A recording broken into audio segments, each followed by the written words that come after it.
अस्सलाम वालेकुम once again. जहाँ तक मुझे याद है हमने सी लॉ के 2 पोर्शंस ख़त्म कर लिए। हम क्या हमने 2 पोर्शंस ख़त्म कर लिए? ये कितना मज़ेदार काम था। आपको मिल गया एक वीकेंड, तो आप फिर पकौड़े खाने चले गए, आप जो है वो सोते रह गए, आपने फिल्में देख ली, आपने जो है ना वो घूमना फिरना पसंद किया। मैं कहने लगा था कि आपको वीकेंड मिल गया तो आपने वो सारे चैप्टर रिवाइज़ कर लिए। एकदम से आपके चेहरे पे जो गैर अज़म या अज़म का अदम मौजूदगी नज़र आई, तो मैंने कहा शायद मैं जो है ना गलत बच्चों से गलत एक्सपेक्टेशन डेवलप कर रहा हूँ। लेकिन फिर भी आप में से कुछ लोगों ने उन 5 चैप्टर्स को क्विकली रिवाइज़ किया। ऐसे में अगर आप डेली की डेली साथ के साथ चलते रहेंगे तो मैक्सिमम मसले हल हो जाएंगे इंशाल्लाह। हमने सिलेबस को 3 हिस्सों में तोड़ लिया। पहले हिस्से में हमने 1 to 5 और 9-11 वाले 2 पोर्शन ख़त्म कर लिए, 15 से 20 नंबर और 15 से 20 नंबर के। इस वीक एक अकेला चैप्टर वाइंडिंग अप का 15 से 20 नंबर का और एक दरमियाना पोर्शन 20 से 25 नंबर का चैप्टर 6, 7, 10 वो इस वीक में प्लान कर लिया। फिर आपको 3-4 दिन छुट्टी होंगे मिल जाएंगे और फिर उसके बाद नेक्स्ट वीक में इसी तरह से आखिरी 3 दिन इकट्ठे होंगे और उसमें इंशाल्लाह ताला हम आखिरी जो पोर्शन है जो 20 से 30 नंबर का पोर्शन है मीटिंग डायरेक्टर और अदर ऑफिसर वाला, हम वो ख़त्म कर रहे होंगे इंशाल्लाह। मैं आपको बताऊं आसान काम ये था कि हम 8-9 दिन इकट्ठे होते, 9-10 दिन इकट्ठे होते और इकट्ठे सारा कर लेते। इस दफ़ा मैंने ये तजर्बा किया है कि मैं इसको तोड़ के कर रहा हूँ। मैंने शायद बताया था कि लास्ट टाइम कंपनी लॉ हमने 7 या 8 दिन लगातार, शायद 7 दिन थे, 7 दिन लगातार किया था, पूरा सिलेबस को ख़त्म किया था। तो सिलेबस तो हम ख़त्म कर लेते और मतलब मज़ा भी आता है कि पूरे फ्लो में पूरा सब्जेक्ट समझ आ गया, लेकिन उसके बाद बच्चे बड़े दिन तक उसको साथ साथ रिवाइज़ करते रहते हैं।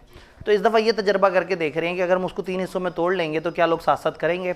अगर ये नज़र आया कि 3 हिस्सों में तोड़ने से ये होता था कि फिर वो आहिस्ता आहिस्ता दूर हो जाते थे सब्जेक्ट से और फिर दोबारा से याद आता था कि हम तो कुछ पढ़ रहे थे, तो फिर मामला थोड़ा और तरह का होगा। तो इसलिए ना इस सेशन के एंड पे जो है आपसे फीडबैक चाहिए होगा, उससे पता लगेगा। हर अगले दिन गिरती हुई तादाद से ये तो पता लग गया है कि इतना ईजी हो गया है, रिलैक्स हो गया है कि आप कह रहे हैं फिर चलो ऐसा कौन सा मसला। खैर company law is not that subject जिसमें खिड़की तोड़ रश हो, जिसमें जो है ना कोई इस तरह से। सी लॉ दरमियान में आता है और सी लॉ में दरमियाने लेवल का रश होता है। यूँ समझें ग्रुप बी में जो रश वाले सब्जेक्ट हैं वो सी लॉ और FR2 हैं।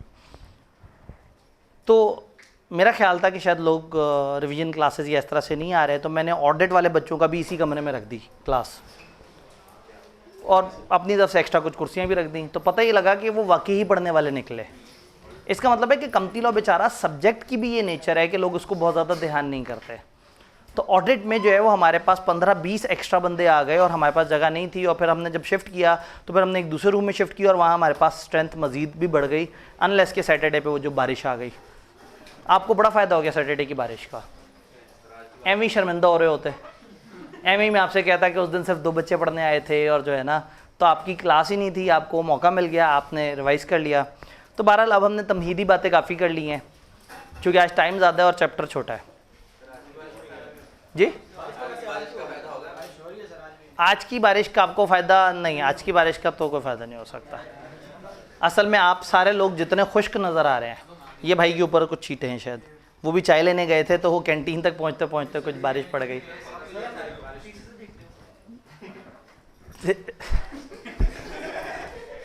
इन्होंने कहा ये पहले से भीगते हुए, मतलब मैं अल्फाज थोड़े से बदल लेता हूँ। इन्होंने कहा ये पहले से भीगते हुए आ रहे हैं, यानी कि मतलब अभी नहीं भीगे, सुबह के करीब दोपहर के, मतलब इस लेक्चर से को 2-3 घंटे पहले से भीगे। ठीक है, हाँ असल में वो गलतफहमी जनरेट हो रही थी, वो भाई ने बड़ा लूज़ जुमला दे दिया था। तो ये बड़े पहले से जो है वो सुबह के करीब जो है बारिश में भीग गए और उसके बाद जो है वो फिर, तो अगर सुबह के वक्त आप बारिश में भीग गए तो मेरी क्लास का क्या कसूर भाई। मुझे अगर क्लास में यहाँ बच्चे नज़र आते सर्दी से ठिठर रहे होते, बारिश में बरसती बारिश में आए थे बेचारे, तो मुझे उन पर तरस आ जाता, फिर उन बच्चों को चाय पिलाई जाती। सैटरडे को बहुत सारी क्लासों में चाय पिलाई गई है।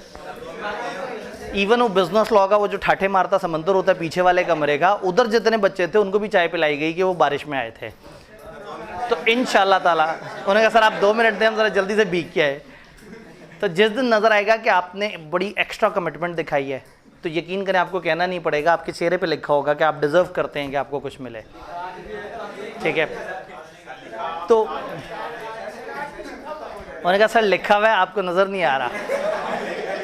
नहीं, असल में मैं रेगुलर लालच और रेगुलर हवस की बात नहीं कर रहा जो चेहरों पे है मुफ्ते के लिए। जब फर्स्ट डिज़र्व देन डिज़ायर, जब आप डिज़र्व करते होंगे ना, जब नज़र आएगा कि आपने वाकई कुछ किया है। याद है वो कंसिडरेशन में हम कहते थे person is not already bound to do. तो आप तो बाउंड टू डू थे, आपने तो पढ़ना ही था, आपने आना ही था, तो आपने कुछ अलग से तो नहीं किया। हाँ, लेकिन अगर एक ऐसी अलग से क्लास थी और उसके लिए अलग से आप भीगते हुए, लड़ते हुए, जंग लड़ते हुए पहुँचे, ये देखें कुछ चक्कर नहीं है। इसका मतलब है ये सिर्फ अफसानवी सी बारिश है, कोई बारिश नहीं हो रही, या हो रही है तो इस वक्त नहीं हो रही और आप लोगों को उसका इम्पैक्ट नहीं आया। जी इन्होंने कहा जी मैं भीग के आता हूँ। तो इंशाअल्लाह ताला ऐसा ना हो कि आप लोगों के जहन में गलत एक्सपेक्टेशन डेवलप हो जाए कि ये अच्छे आदमी हैं, इनको जब हम कहें ये कुछ ना कुछ चाय पिला देते हैं। मैं सेशन भर में ऐसी बहुत सारी चाय पिलाई हैं, लेकिन अब जो है ना वो अब आपको जो है ना डिज़र्व करना होगा। ठीक है जी। तो एक अकेला चैप्टर जिसके अंदर आपके 15 से 20 नंबर कैद हैं। पहले जब हम 1 to 5 को देखते हैं तो उसमें 1 और 2 बड़े साइज़ के चैप्टर हैं और 5 छोटे साइज़ का चैप्टर हम करते हैं, हम बड़े खुश हो जाते हैं, 15 से 20 नंबर कवर हो गए। आगे झांकते हैं तो पता लगता है 2 सफ़े का चैप्टर है 9 और एक लंबा चैप्टर है लेकिन रटे वाला चैप्टर है, उसमें मिला के 15 से 20 नंबर है। हम एक्साइटेड मज़ीद हो जाते हैं। कितना मज़ा आता है जब हमें पता लगता है कि ये एक ही चैप्टर है और इसकी भी उतनी ही वेटेज है 15 से 20। इंटरेस्टिंगली स्पीकिंग 16, 17, 18 नंबर के सवाल यहाँ से आ भी रहे हैं। तो अगर एक चैप्टर हो जिसमें से आपको 16-17 नंबर का पेपर फॉर श्योर आना हो, सोचें FR2 का एक टॉपिक हो और टीचर का इसमें से कंफर्म 17 नंबर का सवाल आना है, कंफर्म कह दे, आप तो 1.5 महीना उस टॉपिक के पीछे नहीं पड़े रहेंगे, आप तो पागल नहीं हो जाएंगे उस टॉपिक को लेके, आपको 50 सवाल उसके करना नहीं चाहेंगे। तो अगर एक नन्ना मुन्ना सा रही छोटा सा चैप्टर, 5.5 सफ़े का चैप्टर, वैसे 6.5 है लेकिन इसमें गैर ज़रूरी सफ़े को निकाल दें तो 5.5 सफ़े के अंदर आपके अगर 16-17 नंबर के ऐड हैं तो मेरे ख्याल में इस चैप्टर की तो इबादत होनी चाहिए, इस चैप्टर को तो पूजना चाहिए, आप इसकी आरती उतारें इस चैप्टर की। ठीक है जी, मैंने कहा 5 times a day, ये तो जो है ना ये फिर रिजेंबल किसी और चीज़ से हो जाएगा। तो बस आपने इस चैप्टर को बहुत अच्छे तरीके से तैयार करना है। आपको ज़िंदगी भर मेरी ये बात अच्छी नहीं लगी कि सर कहते हैं लिख के करना है और मैं तो कभी भी नहीं लिखूंगा, लेकिन इस चैप्टर में मेरी इस बात को लाजमी फॉलो कर लें, इसको लिख के कर लें, सारे चैप्टर को लिख के कर लें। ये क्रैमिंग वाला है। इसमें सवाल एक आध बड़ा ही टूटा बज्जा साइकोलॉजिकल सवाल था जो धक्के से फिर क्रैमिंग की तरफ जा रहा था। इस चैप्टर का मिजाज क्रैमिंग है, कुछ लॉजिक है, लॉजिक मैं आपको समझा दूंगा पेपर में, वो लॉजिक सिर्फ इसलिए इस्तेमाल करेंगे कि आपको एक सिनेरियो में थोड़ा गोल गोल घुमाएं। इसमें से टाइप 1 सवाल मेजॉरिटी, और अगर थोड़ा सा भी घुमाएंगे तो टाइप 2 तक जाएंगे, क्योंकि इसके अंदर ओपिनियन बिल्ड करने वाले सवाल उस तरह से इतने आराम से नहीं बनते, क्योंकि इसमें लीगल मिथ्स इतनी नहीं बताई जितने उन्होंने रट्टे वाली बातें बताई हैं कि ये काम करेंगे तो ऐसा हो जाएगा, फलाना बंदा अप्लाई कर सकता है, फलाना शर्तों पर अप्लाई कर सकता है, तो फिर इस रिपोर्ट के ये कॉन्टेंट है, स्टेटमेंट के ये कॉन्टेंट है। तो इस चैप्टर का मेजॉरिटी पोर्शन जो है ना, कौन कौन अप्लाई कर सकता है, लंबी सी लिस्ट है, रट्टा मारना है, क्यों क्यों अप्लाई कर सकता है, लंबी सी लिस्ट है, रट्टा मारना है। अप्लाई करने वालों में ये खसूसियात हों उसके अंदर एक लिस्ट है, फिर रिपोर्ट कौन सी दी जाएगी, फिर स्टेटमेंट क्या बनेगी। तो मेजॉरिटी ऑफ द टाइम आपको क्रैमिंग मिलती है, लेकिन हम उसको एक तकरीबन एक स्टोरी बना के समझने की कोशिश करेंगे कि क्या है और किस तरह से। तो बस आपने पहले अंडरस्टैंडिंग को अच्छी तरह से साथ लेके चलना है, हमारे पास सफिशिएंट टाइम है, हम इस पूरे चैप्टर को अच्छी तरह से अंडरस्टैंड कर लेंगे इंशाल्लाह, और फिर उसके बाद आपने इसको अच्छी तरह से याद करना है। कहानी शुरू होती है वाइंडिंग अप से कि what is winding up, winding up कैसे कहते हैं। यहाँ एक कन्फ्यूजन रिजॉल्व करनी बड़ी ज़रूरी है। बहुत सारे लोगों का ये मानना होता है कि वाइंडिंग अप कहते हैं कंपनी बंद हो जाने को। लकीली स्पीकिंग कंपनी बंद होने को वाइंडिंग अप नहीं कहते, कंपनी बंद होने को डिसोल्यूशन कहते हैं। कंपनी बंद होना, उसको इंग्लिश में या कानून की ज़बान में मैं कहूँगा तो कंपनी डिसॉल्व हो गई, कंपनी की डिसोल्यूशन हो गई। तो फिर वाइंडिंग अप क्या है? वाइंडिंग अप एक पूरा प्रोसेस है जिस प्रोसेस का एंड है डिसोल्यूशन ऑफ कंपनी। तो आपसे को पूछे वाइंडिंग अप क्या है, तो आप कहें वाइंडिंग अप एक ऐसा प्रोसेस है जो कंपनी का शुरू हो जाता है जिससे आहिस्ता आहिस्ता उस कंपनी को डिसॉल्व करने की तरफ हम जा रहे होते हैं। तो ये जहन में रखना है कि वाइंडिंग अप और डिसोल्यूशन में फ़र्क है। हाँ, हर वाइंडिंग अप में डिसोल्यूशन ज़रूर हमारे जहन में है और by the end of winding up most probably हम उस कंपनी को डिसॉल्व कर रहे होंगे। तो वाइंडिंग अप एक ऐसा प्रोसेस है जिसके थ्रू कंपनी डिसोल्यूशन की तरफ जाती है। अब जब ये प्रोसेस शुरू होता है तो कंपनी की सेहत पे क्या फ़र्क पड़ता है? कंपनी एक लीगल बॉडी थी, जैसी इसकी वाइंडिंग अप शुरू होगी ये अभी भी लीगल बॉडी है, अभी भी सेपरेट लीगल आइडेंटिटी है, अभी भी अगर इसके शेयर्स लोग बेचना चाहें, ख़रीदना चाहें, ख़रीद सकते हैं। अभी भी ये जो कॉन्ट्रैक्ट कर रही है अगर ये करते रहना चाहे और हालात ऐसे हों कि वो कॉन्ट्रैक्ट्स होते रहें तो वो होते रहेंगे। इसका मतलब है वाइंडिंग अप शुरू होते साथ ही कंपनी ख़त्म नहीं हो जाती, कंपनी एक नए प्रोसेस में एंटर हो जाती है जिसमें एक शख्स आके कंपनी को बंद कर रहा होता है। वो शख्स जो अंदर से या बाहर से आके कंपनी को बंद कर रहा होता है उसको हम कहते हैं लिक्विडेटर।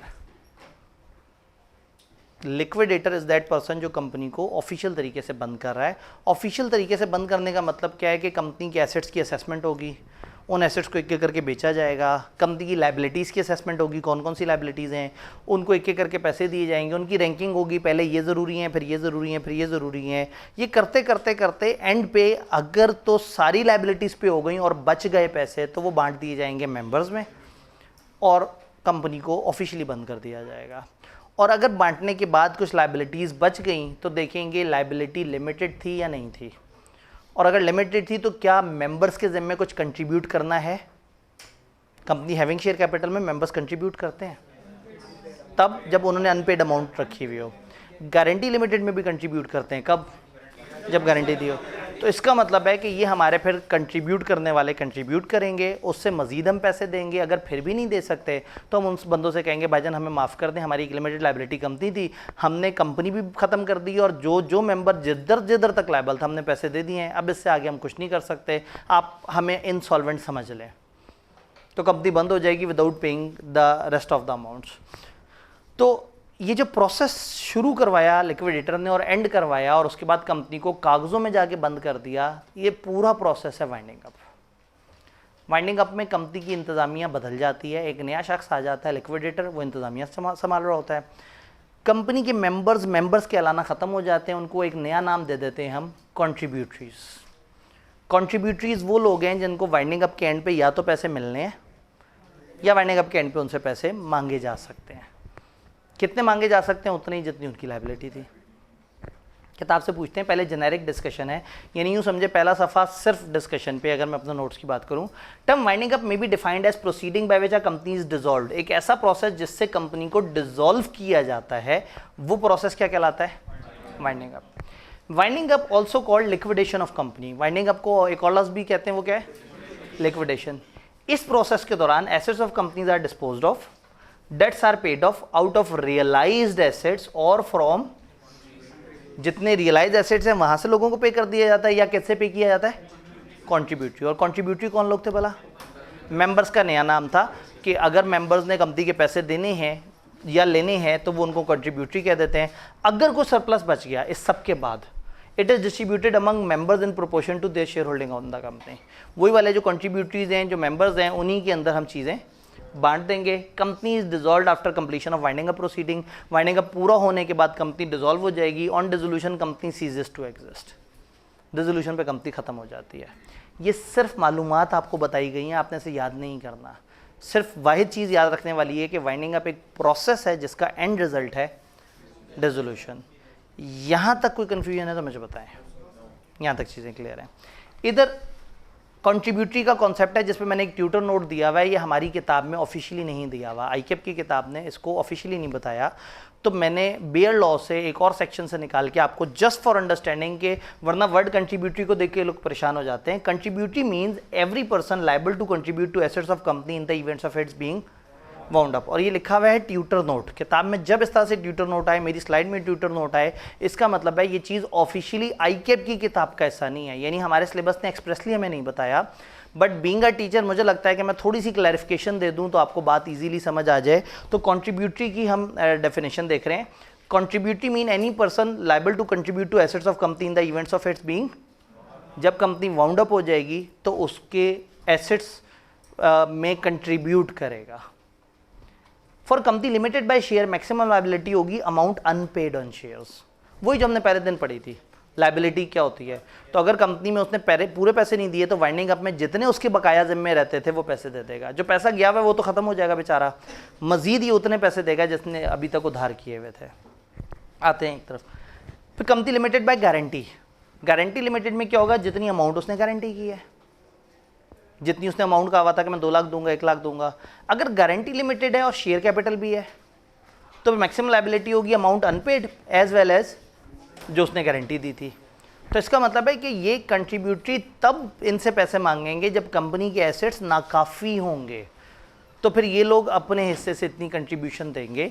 अनपेड कैपिटल, इसका मतलब है कि अगर एक कंपनी बंद हो रही है और उसके एक मेंबर ने 10 लाख के शेयर खरीदे हुए हैं और 10 लाख उसने पैसे दिए हुए हैं, इस मेंबर से मजीद पैसे, चूँकि लिमिटेड लायबिलिटी है, इसका नुकसान क्या होगा, इसके लगे हुए 10 लाख वापस नहीं आएंगे।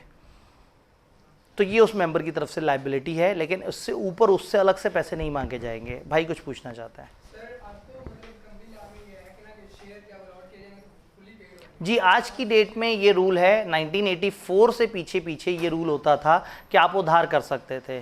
तो मजबूरी ये है कि हम कंपनी लॉ ने सारी कंपनियों को स्वीकार कर लिया, जो मौजूदा लॉ में रजिस्टर हुई उनको भी एक्सेप्ट कर लिया, और जो इससे पिछले लॉ में रजिस्टर थी उनको भी एक्सेप्ट कर लिया।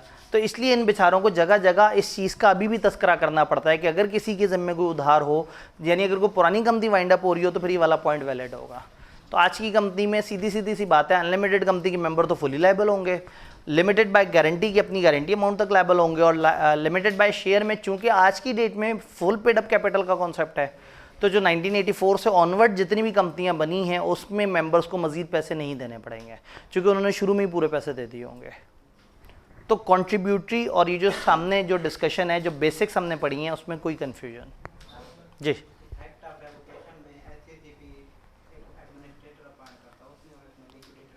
जी, इफेक्ट ऑफ रेवोकेशन था लाइसेंस का, सेक्शन 42 वाला जो लाइसेंस था, जब वो ख़त्म हो जाता था तो फिर क्या होता था कि हम कहते थे कि आप कंपनी को सही से बंद करें। जब आप सही से बंद नहीं करते थे तो SCCP अपना एक एडमिनिस्ट्रेटर ले आता था। इसका मतलब है कि वो एक ऐसी सिचुएशन है जहां कंपनी को बंद करना ख्वाहिश नहीं थी मेंबर्स की, लेकिन क्या हुआ कि लाइसेंस टूटने की वजह से उनको मजबूरन बंद करनी पड़ी। अब उस मजबूरन वो रूल्स को फॉलो ना करें तो SCCP एक एडमिनिस्ट्रेटर को लेके आएगा, जो एडमिनिस्ट्रेटर लिक्विडेटर जैसे काम कर रहा होगा। तो टेक्निकली हमने उसे वहाँ लिक्विडेटर इसने नहीं बोला कि कंपनी का अपना एक लिक्विडेटर भी होगा, जो ड्रामेबाजी करके लोगों को दिखा रहा होगा, मैं कंपनी को बंद कर रहा हूँ, मैं बंद कर रहा हूँ, मैं बंद कर रहा हूँ। तो नज़र ये आएगा कि अगर एक कंपनी ने अब सही से लिक्विडेटर को अपॉइंट करके सही से कंपनी को बंद करने की कोशिश नहीं की, तो फिर क्या होगा, SCCP अपना बंदा ले आएगा, फिर वो बंदा इनके लिक्विडेटर को साइड पे कर देगा और सारे वो काम करेगा जो लिक्विडेटर्स वाले होते हैं। तो वो एडमिनिस्ट्रेटर बाय डिफ़ॉल्ट लिक्विडेटर नहीं है, और हो सकता है कि लिक्विडेशन वगैरह सारी कुछ हो चुकी हो, बस एंड पे एक सिर्फ सर्टिफिकेट लेने के लिए रजिस्ट्रार के पास ना जा रहे हो। तो एक एडमिनिस्ट्रेटर आए, वो कंपनी वालों को बुलाए, उनसे कहे भाई आप क्या कर रहे हो, नहीं कर रहे हो, मैं आपके बिहाफ पे जाके सर्टिफिकेट लेके पैसे जमा करा रहा हूँ, पैसे दो। तो पैसे उनसे ज़बरदस्ती लेके पैसे जमा करा के उनकी कंपनी को, यानी कि जहाँ वो कंपनी को बंद करने का प्रोसेस करने में थोड़ी सी दिक्कत दिखा रहे हैं, तो वहाँ पे एडमिनिस्ट्रेटर वो काम खुद कर सकता है। डन जी। जी, क्या कंट्रीब्यूटरीज हमेशा मेंबर्स होंगे? अब इसमें चूंकि हमारी किताब ने कंट्रीब्यूटरीज भी नहीं बताया था सही थे, ये तो मैंने अपने तौर पे बताया, तो एक स्टेप आगे जाना ख़तरनाक है। लेकिन अगर आप लोग ये जहन में रखें कि जो मैं बता रहा हूँ वो सिलेबस का हिस्सा नहीं है, तो आप याद रख सकते हैं। जिस दिन कंपनी की वाइंडिंग अप शुरू हुई है ना, पिछले 1 साल में भी जो मेंबर्स हैं ना, जो छोड़ के भी चले गए, उनसे भी पैसे मांगे जा सकते हैं। वरना तो बहुत आसान सा काम है ना, एक मेंबर है कंपनी का 40% शेयर्स रखता है, जैसी ही कंपनी की वाइंडिंग अप हुई या होना शुरू हुई, वो निकल गया, उसने कहा एंड पे जो बारी आनी है तो मैं निकल जाऊं। तो वाइंडिंग अप में एक रेलेवेंट डेट होती है जिस दिन वाइंडिंग अप का काम शुरू हुआ होता है। उससे पिछले 1 साल तक भी जो शख्स भी इन कंट्रीब्यूटरी की डेफिनेशन पे रहा है, अब वो आज कंपनी को छोड़ के भी जा चुका है। एक बंदे ने गारंटी दी थी 2 लाख की और एन मौके पर छोड़ के भाग गया, तो जो पिछले 1 साल में लोग थे वो भी कंट्रीब्यूटरीज कहलाएंगे। जस्ट फॉर अंडरस्टैंडिंग बता रहा हूँ, वरना क्या होगा, चीज़ें तबाही की तरफ जा रही होंगी, बिल्कुल आखिरी स्टेप तबाही का आने वाला होगा, अचानक से आप डायरी उठा के निकल जाएंगे कहीं पे भी, और कुछ लोग आके चलाने की कोशिश करेंगे, उनसे चलेगा नहीं, तो आप कहेंगे लो जी मैं तो अच्छा चला रहा था, इन्होंने ख़राब कर दिया। तो लॉ की अजम्पशन ये होती है कि अगर एक चीज़ आज ख़राब हुई है तो पीछे से कुछ ऐसा चलता आ रहा होता है। FR2 में बाकायदा ख़ासतौर पे IS 10 में ये माना जाता है कि अगर एक बंदा बैंकरप्ट हुआ है, तो ये एज्यूम करेंगे कि उसके साथ कुछ ऐसा बुरा चलता आ रहा था पीछे से जिसकी वजह से वो बैंकरप्ट हुआ है, तो हम उसको धक्के से उठा के एडजस्टिंग इवेंट की तरफ क्लासीफाई करने की कोशिश करते हैं। तो इसीलिए यहाँ पे जो पिछले 1 साल के लोग हैं ना, वो भी बड़े इंपॉर्टेंट हो जाते हैं कि उनकी मौजूदगी में चीज़ें ख़राब हुई थी तो उनको भी कंट्रीब्यूट करना पड़ सकता है। वो कब कंट्रीब्यूट करते हैं? जब इनसे अदा नहीं होता। तो पहले इनका जूस निकाला जाएगा जो मौजूद है, फिर जब नहीं होगा तो फिर पिछले वालों की तरफ जाएंगे, भाईजान तुसी की कीता है। तब तक वो सियासी तौर पे अमर हो चुके होंगे। तो खैर अगेन मतलब सियासी एग्जांपल से आपको बात फ़ौरन से समझ आ जाती है, ठीक है, और गम गुस्से की लहर भी दौड़ जाती है, एक ये बड़ा मसला है। यहाँ तक हमें बात समझ आ रही है। अब अगली चीज़, वाइंडिंग अप 3 तरह की है, by court, voluntary, subject to supervision of court. अगर एक कंपनी को ज़बरदस्ती वाइंड अप किया जाए, कुछ लोग शिकायत लेके अदालत में पहुंच जाएं कि ये कंपनी सही नहीं चल रही, इसमें ये मसला है, वो मसला है, वो मसला, और कोर्ट अपना नुमाइंदा भेजे और कंपनी को ज़बरदस्ती बंद करे, तो ये कहलाएगी वाइंडिंग अप बाय कोर्ट। अगर एक कंपनी के मेंबर्स खुद मानते हैं कि हमारी कंपनी में काफ़ी एसेट्स हैं और हम इस कंपनी को हंसी खुशी बंद कर दें, पैसे निकालें, किसी और बिजनेस में डालें, सम टाइम ज़रूरी नहीं कि कंपनी मजबूरन बंद हो। एक कंपनी में 5-6 लोगों का पैसा है, वो कहते हैं पैसा निकले और हम किसी बड़े बिजनेस में डालें। या फॉर एग्जांपल एक कंपनी बड़ी अच्छी चल रही थी और उससे सालाना 10 लाख प्रॉफिट आ रहा था और 4 मेंबर थे और चारों मेंबर बड़े खुश थे। कंपनी में एसेट्स उनके लगे हुए थे 2 करोड़ के, 2 करोड़ के एसेट था, साल 10 लाख प्रॉफिट भी होता था, एसेट्स की वैल्यू भी बढ़ रही थी। अचानक से उन्हें लगा कि पाकिस्तान के हालात ख़राब हैं, हमें मुल्क से बाहर जाना चाहिए। उनको वीज़ों की ज़रूरत पड़ गई, उनको खर्चे की ज़रूरत पड़ गई, और हर मेंबर को लग रहा है कि अब 40-50 लाख उसके पास होगा तो वो चल सकता है। तो हो सकता है अच्छी चलती हुई कंपनी को खुद ये लोग आपस में अपनी खुशी से बंद कर दें। तो दिस कैन हैपन कि एक कंपनी सॉल्वेंट हो, कोई मसला ना और फिर भी वाइंडिंग अप हो जाए।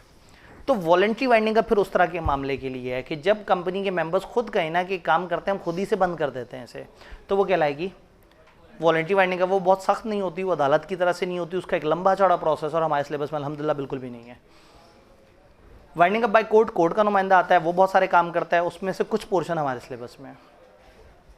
Subject to supervision of court, एक वॉलंटरी वाइंडिंग अप शुरू हुई, कंपनी वालों ने एक वाइंडिंग अप अपने तरीके से शुरू की और दरमियान में जाके ऐसा लगा कि कुछ लोग सही से नहीं कर रहे, उनकी नीयतें ख़राब है। अदालत के पास शिकायत गई, अदालत ने आके देखा कि ये है तो वॉलंटरी वाइंडिंग अप लेकिन सही नहीं चल रही। तो कहेंगे ठीक है तुम लोग वाइंडिंग अप करते रहो, लेकिन हम सर पे आके बैठे हुए हैं, तुम हमारे साए में रह के वाइंडिंग अप करो, हम जैसे बताएं उस तरह से वाइंडिंग अप करो।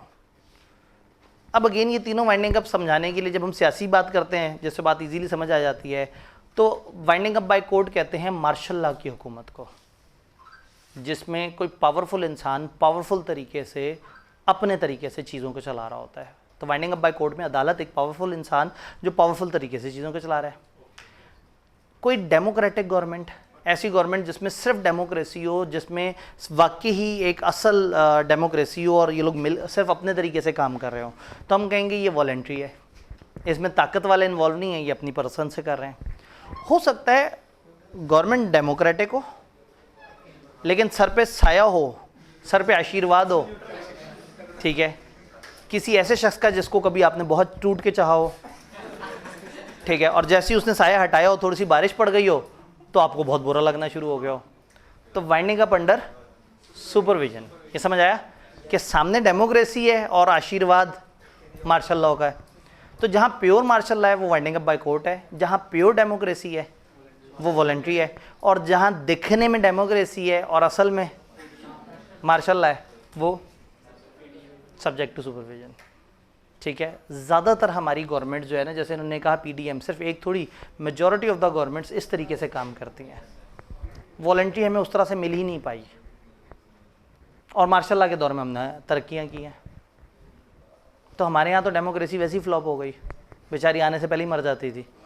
तो ये तीनों फॉर्म समझ आ रही हैं। बाकी 2 फॉर्म पे ज़्यादा बात नहीं की, किताब ने हम एंड पे चलेंगे। सबसे पहले हमारी डिस्कशन है बाय कोर्ट पे। तो ये पहला सफ़ा जो पूरा आपके किताब में मौजूद है, सिर्फ आपने पढ़ के मुस्कुरा देना है। इसमें इंट्रोडक्टरी बातें हैं, सीधी सी बातें हैं, और ट्यूटर नोट था। जब वाइंडिंग अप बाय कोर्ट शुरू होता है तो ये भी एक ट्यूटर नोट से शुरू होता है, जिसे आपको किताब में कुछ और डिलीट करने का फिर मौका मिल जाता है। तो ये 6.5 सफ़े की किताब को फिर मैं कह देता हूँ कि ये 5.5 सफ़े की बन गई। या समझे 7 सफ़े के नोट्स में से ये 1.5 सफ़ा माइनस हो गया और आपके पास सिर्फ 5.5 सफ़े वैसे बच गए जो लिख के रट्टा मारने वाले हैं। Winding up by court, winding up में ना एक पूरा एक प्रोसेस है। वाइंडिंग अप शुरू होती है एक पेटिशन से। ट्यूटर नोट का मतलब है आपने ये लिस्ट याद नहीं करनी, लेकिन मैं चाह रहा हूँ कि हम अपने टॉपिक्स को एक फ्लो में समझ लें, आपको पूरी कहानी समझ आ जाए कि हो क्या रहा है। कहानी समझ आ जाए तो पेपर में लॉजिकल सवाल भी आप आंसर कर लेंगे, और रटा तो माशाल्लाह आप लोगों का है ही बड़ा तूफानी। पेटिशन फॉर वाइंडिंग अप, सबसे पहले क्या होगा, वाइंडिंग अप की एक दरखास्त आएगी। कुछ लोग किसी वजह से अदालत में दरखास्त देंगे, इस स्टेप को अलग से पढ़ेंगे, वो कौन लोग हैं और वो क्या रीजंस हैं जिस पर दरखास्त देते हैं, और दरखास्त देते हुए कौन सी शराइत हैं जिनको फॉलो करते हैं। तो सबसे पहले एक पेटिशन आएगी अदालत में दरखास्त। फिर क्या होगा, सेकंड स्टेप को भी मैं साइड पे कर देता हूँ, अदालत दे देगी वाइंडिंग अप का ऑर्डर और लिक्विडेटर को अपॉइंट कर लेगी। चूंकि अदालत की तरफ से अपॉइंट हुआ है तो उसको लिक्विडेटर नहीं बोलेंगे, ऑफिशियल लिक्विडेटर बोलेंगे। बाकी केसेस में लिक्विडेटर को लिक्विडेटर बोलते हैं, लेकिन जब अदालत लेके आती है एक प्रॉपर तरीके से तो हम उसको बोलते हैं ऑफिशियल। तो पेटिशन दायर हुई वाइंडिंग अप की, अदालत एक ऑफिशियल लिक्विडेटर को लेके आई, वाइंडिंग अप का ऑर्डर दिया। फिर जब लिक्विडेटर आएगा, जब कंपनी में पहुंचेगा ना, अब ये बाहर का बंदा है जिसको चार्ज दिया है कि ये कंपनी है, इसमें सैकड़ों लोग हैं, तुम जाके इस कंपनी पे कब्जा कर लो और जाके इस कंपनी की एसेट्स बेचना शुरू कर दो। तो जो बाहर से बंदा है उसे कंपनी के बारे में बहुत ज़्यादा नहीं पता, वो आएगा और कंपनी के चंद करता धरता जो उस वक्त तक होंगे, जो directors, chief executive, employees, top level के लोग, उनसे कहेगा भाई मुझे कंपनी की स्टेटमेंट ऑफ अफेयर्स दो। अकाउंट्स से बड़े लेवल की चीज़ है स्टेटमेंट ऑफ अफेयर्स, कि मुझे बताओ कंपनी में चल क्या रहा है। तो फिर वो बताएंगे इतने एसेट्स हैं, इतनी लाइबिलिटीज़ हैं, इतने लीगल केसेस हैं, ये हमारे अकाउंट्स हैं, ये हमारा प्रॉफिट है, ये हमारी परफॉर्मेंस है, ये इस लोकेशन पे ये लोग मौजूद हैं, यहाँ इन्वेंट्री पड़ी हुई है, यानी ये कंपनी की सारी इन्फॉर्मेशन दे देंगे वो इसे एक स्टेटमेंट में, जो क्या क्या लाएगी, स्टेटमेंट ऑफ अफेयर्स। जब इसको स्टेटमेंट मिलेगी तो ये स्टेटमेंट को पकड़ के अपने खास फॉर्मेट पे एक रिपोर्ट बनाएगा और अदालत को रिपोर्ट देगा कि मैंने कंपनी को टेक ओवर कर लिया है, कंपनी के सारे मामलात मेरे पास आ चुके हैं, कंपनी ने मुझे सारी इन्फॉर्मेशन दे दी है, उस इन्फॉर्मेशन की बेस पे मेरा ये स्कोप है। वो अदालत को बताएगा मुझे इतने एसेट्स, इतनी लाइबिलिटीज, इतनी चीज़ों की लिस्ट मिली है, ये अब मैं इन चीज़ों पे काम करने लगूँ और मैं इन चीज़ों को बेचने की कोशिश करूँगा और कंपनी के पैसे अदा करने की कोशिश करूँगा। तो यूँ समझे कि स्टेटमेंट ऑफ अफेयर्स को पकड़ के उसकी ही फॉर्मेट को थोड़ा सा गोल मोल घुमा के ये अपनी एक रिपोर्ट बनाएगा और रिपोर्ट दे देगा कोर्ट को। कोर्ट ऐसे ओके का सिग्नल दे देगी, कोर्ट कहेगी ठीक है जी, तुमने अब हमें रिपोर्ट दे दी, ये एसेट्स तुम्हारे जिम्मे में, अब ये तुमने बेचने हैं, साल का तुम्हारे पास टाइम है, साल तक ना कर सके कंपनी को वाइंड अप तो फिर तुम्हें सज़ा होगी। चूँकि अदालत की पावर है तो साल तक इसने कंपनी को वाइंड अप करना है। अब क्या होगा, वाइंडिंग अप के प्रोसीजर शुरू हो जाएंगे। वाइंडिंग अप के काम क्या होंगे, चीज़ें बेच रहा होगा, मीटिंग्स कर रहा होगा क्रेडिटर्स के साथ, फलाना के साथ, सिक्योरिटी रिलीज़ करा रहा है, बैंक से बातचीत कर रहा है, हो सकता है कोई ऐसी फैक्ट्री यूनिट वगैरह हो जो चल रहा है और अच्छा चल रहा है, प्रॉफिट आ रहा है, तो हो सकता है उसको चलता रहने दे, हो सकता है कुछ चीज़ें बंद करवा दे। अब ये कंपनी को ऑल इन ऑल है, ये कंपनी को भी चलाएगा बंद होने तक और वाइंडिंग अप के लिए काम भी करेगा। फिर क्या होगा, पैसे इकट्ठे होंगे, जब पैसे इकट्ठे होंगे तो उनको डिस्ट्रीब्यूट करेगा, क्रेडिटर्स को, सिक्योर्ड को, अनसिक्योर्ड को, प्रेफरेंस शेयर होल्डर्स को, ऑर्डिनरी शेयर होल्डर्स को। ज़्यादा बच गए तो कंट्रीब्यूटरीज में बांट देगा, कम बच गए तो कंट्रीब्यूटरीज से मांग लेगा, ये सारे काम करेगा, डिस्ट्रीब्यूशन ऑफ फंड्स। और जिस दिन ये सारा मामला ख़त्म हो गया, ऑफिशियली गवर्नमेंट के पास जाके उनके कागज़ों में, याद है हमने कहा था कि या तो अपना नाम लिस्ट में से निकलवा लें या वाइंडिंग अप का एक पूरा प्रोसेस कंप्लीट कर लें, तो ये जाके कंपनी को ऑफिशियली रिकॉर्ड्स में से बंद करवा देगा। सबसे ज़्यादा डिस्कशन वाइंडिंग अप के अंदर आखिरी 2-3 स्टेप्स में होती है, और हमारे सिलेबस में वो 2-3 स्टेप्स नहीं है। हमारे सिलेबस में सिर्फ ये शुरू के 5 स्टेप्स हैं कि पेटिशन क्या होती है, ये क्या है, ये क्या है, ये क्या है, ये क्या है। दरमियान का एक स्टेप हमने मिस किया था। वाइंडिंग अप की दरखास्त है यहाँ, और अदालत ने ये डिसीजन लेना है, तकरीबन 120 दिनों के अंदर अंदर लेना होता है।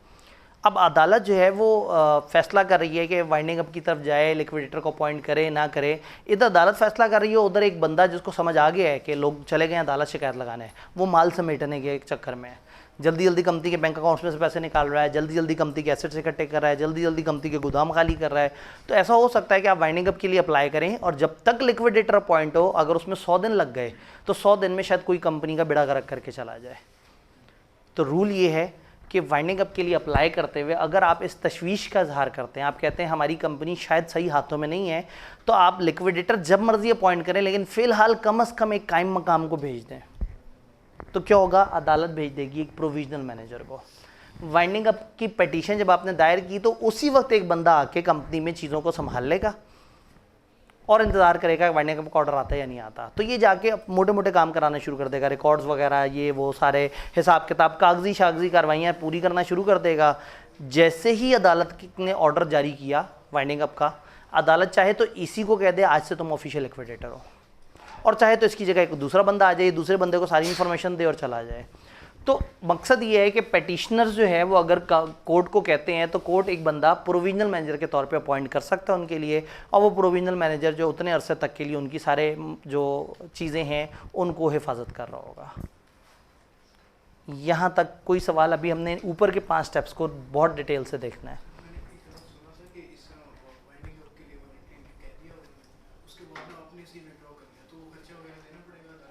जी, अब अगेन इन्होंने कहा कि मैंने सुना कि एक दफ़ा कुछ लोगों ने अप्लाई किया वाइंडिंग अप के लिए और फिर बाद में विड्रॉ कर लिया। अब अदालत ने उसके ऊपर कोई कार्रवाई शुरू की, टाइम ज़ाया हुआ, तो वो खर्चा किसके ज़िम्मे पड़ेगा? अदालत क्या करती है जब उसे कुछ मशकूक लगती है ना सिचुएशन, फॉर एग्जांपल एक क्रेडिटर आके गए कि इस कंपनी को देखिए ज़रा, इसको वाइंड अप करें। वो पूछे क्यों? वो कहे जी ये मेरे से पैसे मांग रहे हैं और मुझे लग रहा है कि ये जो है ना सही लोग नहीं है और उनको वाइंड अप होना चाहिए। तो अदालत कुछ केसेस में सिक्योरिटी भी मांग लेती है, खासतौर पे जो कंटिजेंट और प्रोस्पेक्टिव क्रेडिटर्स होते हैं इनसे तो सिक्योरिटी मांग ली जाती है कि अच्छा आप कहते हैं कंपनी की हालात ख़राब है, हमें सिक्योरिटी दे दें। अगर तहकीकात में नज़र आया कि कंपनी के हालात ठीक हैं तो जो खर्चा हमारा हुआ है वो आपकी सिक्योरिटी में से काट लेंगे। तो अदालत के पास यहाँ बहुत डिस्क्रिशन है, यहाँ पर सारा काम अपने मर्जी से कर सकती है।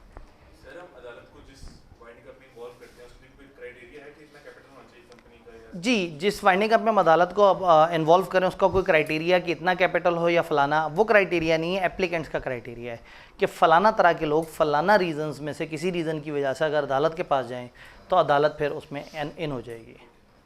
जी, अब डिसोल्यूशन के बाद क्या उसी नेम की दूसरी कंपनी रजिस्टर करा सकते हैं? यहाँ पे हमारा सिलेबस तो बहुत ही खामोश है। मज़े की बात है कि कंपनी लॉ ने भी ये कहा है कि जब नाम स्ट्राइक ऑफ हो गया, भाई स्ट्राइक ऑफ का क्या मतलब है? रजिस्टर से ही निकल गया। जब रजिस्टर से नाम ही निकल गया, खाली हो गया, हो सकता है आप एक ऐसा नाम रखें जो कंपनी 2 दिन पहले डिसॉल्व हुई हो। तो आपको याद होगा कि SECP ने एक डिस्क्रिप्शन अपने पास रखी थी कि अगर उन्हें डिज़ायरेबल ना लग रहा हुआ, उन्हें नामुनासिब लग रहा हुआ तो आपको अलाउ नहीं करेंगे। तो अगर तो एक छोटी मोटी ऐसी कंपनी बंद हुई है जिसके नाम से ऐसा कोई फ़र्क नहीं पड़ता था और आप उसी का नाम उसके डिज़ोल्व होने के बाद ले लें तो उन्हें मसला नहीं होगा। लेकिन अगर आप बहुत फेमस नेम की तरफ आएँ या उस नाम ने पहली बड़ी आतंक मचाई हुई है और आप उसी नाम को चूज़ कर रहे हो, तो फिर ऐसे में SECP शायद उसको अपनी डिस्क्रिप्शन इस्तेमाल करते हुए इनकार कर दे। कहने का मतलब है कि रजिस्टर से स्ट्राइक ऑफ होने का मतलब ही नाम का ये है कि वो नाम अब दोबारा से अवेलेबल हो गया है, वो नाम ही फौत हो गया, नाम को उठा के आपने कचरे में फेंक दिया। वरना रजिस्टर में पड़ा रहे हमारा क्या कर रहा है, उसके आगे लिख दें वाइंड अप हो गया। लेकिन स्ट्राइक ऑफ रजिस्टर का मतलब है कि अब हम उसको, उस नाम को कंसिडर ही नहीं कर रहे, हम मानते ही नहीं कि ऐसा कोई नाम था। तो अब वो नाम दोबारा से ओपन हो गया है, बट अगेन वही वाली बात है कि बंद हुई हुई कंपनी का नाम बड़े कम लोग इस्तेमाल करेंगे, सिवाय इसके कि एक गैर मशहूर कंपनी थी वो एक नाम से बनी और बंद हो गई, और 4-5 साल बाद आपने एक कंपनी बनानी और आपको वो नाम अच्छा लगता है, आप वो नाम इस्तेमाल कर रहे हैं। जी,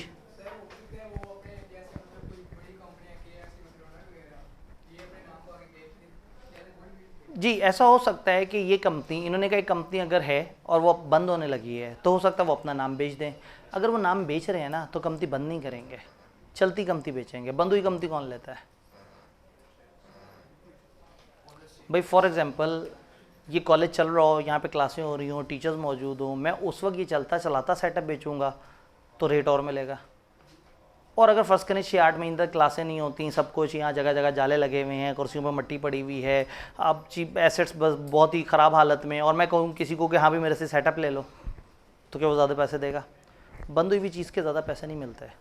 तो इसलिए अगर कोई कंपनी चाहती है कि अपना नाम किसी और को सेल करे तो वो वाइंडिंग अप की तरफ नहीं जाएगी, वो खुद ही से अपने शेयर होल्डिंग में चेंज कर लेंगे। इसको लॉ की ज़बान में कहते हैं रिकंस्ट्रक्शन। वो मेजॉरिटी मेंबर्स दूसरे इन्वॉल्व करके उनको शेयर ट्रांसफ़र करेंगे और ख़ुद निकल लेंगे, उनसे कहेंगे तुम चलाओ ये कंपनी। All done. अब इन स्टेप्स की तरफ आते हैं। सबसे पहला और सबसे lengthy step, petition for winding up. वो कौन से सर्कमस्टांसेस हैं जिसमें कंपनी वाइंडिंग अप की तरफ अप्लाई कर सकती है? एक लिस्ट दी हुई है लॉ ने, और इस सफ़े से पेट नहीं भरता, अगले सफ़े पे भी सारे पॉइंट्स हैं और उस अगले सफ़े पे भी थोड़े से हैं। किन सिचुएशन में कंपनी की वाइंडिंग अप की दरखास्त दी जा सकती है? मैं ये नहीं बोल रहा कि कौन कौन इन केसेस में दरखास्त दे सकता है, अभी मैं सिर्फ ये बता रहा हूँ कि व्हाट आर द पॉइंट्स जिस पे शिकायत हो सकती है। मैं ये नहीं कह रहा अगर ये होगा तो वाइंड अप हो जाएगी कंपनी। ये वो पॉइंट्स हैं जिनको बेस बना के कोई शिकायत कर सकते हैं, यानी शिकायत किसी एम ही पॉइंट पे नहीं होगी, इनमें से किसी पॉइंट पे होगी। पॉइंट्स क्या हैं? कंपनी ने खुद ही से स्पेशल रेजोल्यूशन से मेंबर्स ने मिलकर तय कर लिया भाई हम तो वाइंडिंग अप कराएंगे अदालत की तरफ से, यानी कंपनी वाले ही मेजॉरिटी ऑफ द मेंबर्स मान गए कि भाई हमारा आपस में तो झगड़ा चल रहा है, अब हम एक दूसरे पे भरोसा भी नहीं कर रहे, हम वॉलंटरी वाइंडिंग अप की तरफ नहीं जाना चाह रहे, हम जाएंगे बाय कोर्ट। तो एक सर्कमस्टांस ये हो सकता है कि कंपनी वाले खुद ही मान गए हैं कि हमने वाइंडिंग अप की तरफ जाना है। Default is made in holding stretchy meeting, stretchy meeting नहीं की कंपनी ने, ये इतना बड़ा गुनाह है कि वाइंडिंग अप हो सकती है। स्ट्रेची रिपोर्ट जमा नहीं कराई रजिस्ट्रार को, 2 लगातार एजीएम्स नहीं की, 2 लगातार ईयर के फाइनेंशियल स्टेटमेंट्स या एनुअल रिटर्न्स जमा नहीं कराए, नंबर ऑफ मेंबर मिनिमम से नीचे चले गए, कंपनी अपने डेट्स पे नहीं कर पा रही। इस पॉइंट के अपने 2-3 पॉइंट्स हैं जो आगे हम देख रहे होंगे। इस series to be listed company for so, अगर एक लिस्टेड कंपनी थी और वो लिस्टेड नहीं रही, court is of the opinion की जस्ट एंड इक्विटेबल है कि कंपनी को बंद हो जाना चाहिए। अगर किसी वजह से अदालत को भी लगता है कि इस कंपनी को बंद हो जाना चाहिए तो उस कंपनी को बंद हो जाना चाहिए। Company ceases to have a member, company में मेंबर नहीं रहा। Sole business of company licence activity और लाइसेंस रिवोक हो गया। कंपनी का मेन काम होता था लाइसेंस और वही लाइसेंस खत्म हो गया। सेक्शन 42 का लाइसेंस मिला था, याद है, नॉट फॉर प्रॉफिट एसोसिएशन का, और कंपनी ने रिक्वायरमेंट उस लाइसेंस की फुलफिल नहीं की है या वॉलंटरी वाइंडिंग अप शुरू की और सही से उसे ख़त्म नहीं कर सके तो वाइंडिंग अप बाय कोर्ट की तरफ जा सकते हैं। लिस्टेड कंपनी पूरे साल तक उसने बिजनेस ही नहीं किया, खुद ब खुद वाइंड अप नहीं हो जाएगी। दिस कैन बी रीज़न कि लिस्टेड कंपनी के शेयर होल्डर पहुंच जाएंगे, सर देखें तो सही हो क्या रहा है, एक लिस्टेड कंपनी है साल से काम ही नहीं कर रही, हमने क्यों अपना पैसा ब्लॉक किया हुआ है। फिर इन रीज़न के अलावा वो कहते हैं कि कंपनी जो है वो बनाई गलत एक्टिविटीज़ के लिए गई थी, कंपनी उन एक्टिविटीज़ में इन्वॉल्व है जो लॉ के अगेंस्ट हैं, कंपनी अपना बिजनेस जो है वो माइनॉरिटी शेयर होल्डर्स के अगेंस्ट चला रही है और छोटे शेयर होल्डर तंग हो रहे हैं। उन्होंने कहा जी माइनॉरिटी शेयर होल्डर का मतलब है कम से कम 10% वाले 10% पावर रखने वाले लोग साबित कर दें कि हमारे साथ अन्याय हो रहा है। फॉर्मेशन में जो लोग थे वो गलत लोग थे या फॉर्मेशन वाले लोगों के साथ गलत हो रहा है, यानी कंपनी अपने बनाने वालों या कंपनी अपने चंद शेयर होल्डर्स के अगेंस्ट चल रही है जो कम से कम 10% है, उन लोगों की तरफ से चल रही है जो प्रॉपर ट्रू अकाउंट्स नहीं बना रहे, फ्रॉड कर रहे हैं, मेल फीजेंस, मिस फीजेंस, बेमानियाँ, चोर चकारियाँ इस तरह से कर रहे हैं। ऐसे लोग चला रहे हैं जो कि कंपनी लॉ की रिक्वायरमेंट्स या मेमोरेंडम आर्टिकल्स वगैरह की या SECP रजिस्ट्रार की रिक्वायरमेंट्स के मुताबिक नहीं चल रहे। आसान अल्फाज में अगर कंपनी कुछ बुरे काम कर रही है। कुछ अनलॉफुल एक्टिविटीज़ लॉ ने अलग से बता दी। हमने कहा कि अगर आप कोई अनलॉफुल या फ्रॉडलेंट एक्टिविटीज़ कर रहे हैं तो उन्होंने कह दिया है कि जब भी आप लोगों से अनऑथराइज डिपॉजिट्स एक्सेप्ट करते हैं, लोगों से पैसे लेते हैं, झांसा देते हैं, स्कीमें बनाते हैं, पिरामिड स्कीम्स बनाते हैं, बहुत सारे पैसों से पैसा, लोगों से पैसा लिया, उनसे और लोगों को पैसा दिया, पैसा लेके उसके अगेंस्ट एसेट दे दिया, पैसा लेके कुछ अर्से होल्ड कर लिया, इंक्रीज़ करके पैसा दे दिया, बहुत सारी ऐसी स्कीम्स हैं जिसमें आप कहते हैं हम आपके पैसे को डबल कर देंगे, 3 गुना कर देंगे, पैसे से ऐसा कर लेंगे, वैसा कर लेंगे। तो अगेन क्रैश कोर्स है तो हम ज़्यादा डिटेल में नहीं जा सकते, लेकिन इस तरह की डिफरेंट स्कीम को हम कहते हैं multi level marketing, pyramid schemes, Ponzi schemes, जिसमें आप लोगों को फ्रॉड करते हैं कि चंद लोगों से पैसा लेके बाकियों को दे देते हैं, फिर उनसे पैसा लेके बाकियों को दे देते हैं, उनसे पैसा लेके बाकियों को दे देते हैं। आप लोगों से पैसे लेते रहते हैं और उसी चीज़ को लगाते रहते हैं। मुख्तलिफ लोगों से कहा कि आज यहाँ प्लॉट की डाउन पेमेंट दे दो, देखना यहाँ डेवलपमेंट शुरू हो जाएगी। बहुत सारे लोगों के से डेवलपमेंट के चार्जेस लेके वहीं पर काम शुरू कर दें, वो इंटरेस्टेड हो जाते हैं, वो अगली किस्त दे देते हैं, आप थोड़ा सा और काम करा देते हैं।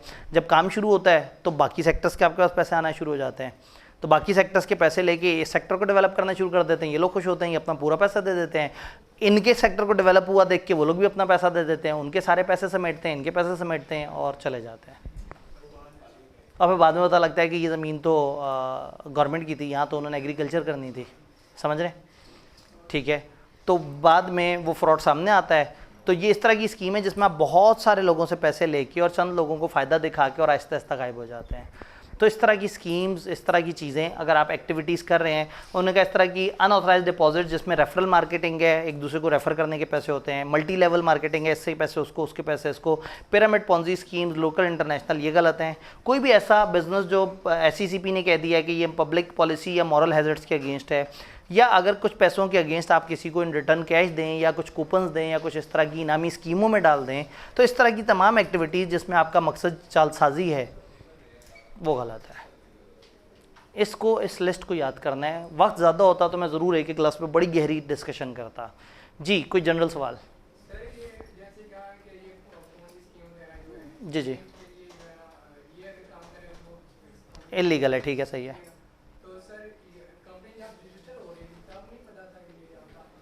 जी, पहली बात ये है कि कंपनी जब रजिस्टर हो रही थी उस टाइम पे कंपनी ने नहीं बताया था हम ये काम करेंगे। कंपनी तो कोई भी बिजनेस कर सकती है। तो जैसे ही कंपनी किसी इस तरह के बिजनेस में इन्वॉल्व हुई और समझ आया कि अब ये क्या करने लगे हैं, एक कंपनी ने कहा जी हम लोग रियल एस्टेट का काम करेंगे। अब SCCP को उस वक्त उनकी इंटेंशन तो नहीं पता था रजिस्ट्रेशन के वक्त, तो अगर बाद में वो इस तरह की स्कीम्स में इन्वॉल्व हो जाए तो this can be the reason जिस पे वाइंडिंग अप हो सकती है। शुरू में पता होता तो रजिस्टर ना करते, रजिस्ट्रेशन के बाद पता लगा है तो वाइंडिंग अप की तरफ जा सकते हैं। और वो भी तब जाएंगे जब कोई शिकायत करेगा कि किसी ने शिकायत नहीं की तो फिर अदालत वाइंडिंग अप नहीं कर रही। लिस्ट ऑफ थिंग्स जी।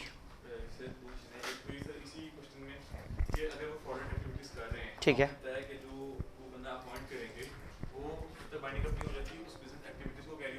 ठीक है जी। हमने कहा कि वो जो बंदा अपॉइंट होगा वो आने के बाद जो है वो बिज़नेस को तब तक कंटिन्यू करेगा जब तक डिसॉल्व नहीं हो जाता। हमने कहा था बिज़नेस के उन यूनिट्स को कंटिन्यू करेगा जहाँ उसे फ़ायदा नज़र आ रहा होगा। जो गलत एक्टिविटीज़ हैं ये फ़ौरन से बंद कर देगा। और इसके अलावा फ़र्ज़ करें इसके कंपनी का किताबें बेचने का काम हो, किताबों का स्टॉक पड़ा हुआ है, अगर आज बंद कर देंगे तो किताबें बिल्कुल रद्दी के भाव बिकेंगी, और अगर 8 महीने बाद बंद करें तो शायद किताबों से कुछ पैसे आ चुके हो। तो ऐसे में ये लिक्विडेटर डिसाइड करेगा कि उसने कौन सा बिजनेस कंटिन्यू करना है। वो अदालत को एक रिपोर्ट भेजेगा, अगर अदालत को समझ आई तो अदालत उसको इजाज़त दे देगी कि इस वाले बिजनेस को तब तक चलाते रहो, लेकिन वो तब तक भी डिसोल्यूशन से पीछे पीछे तक का टाइम है।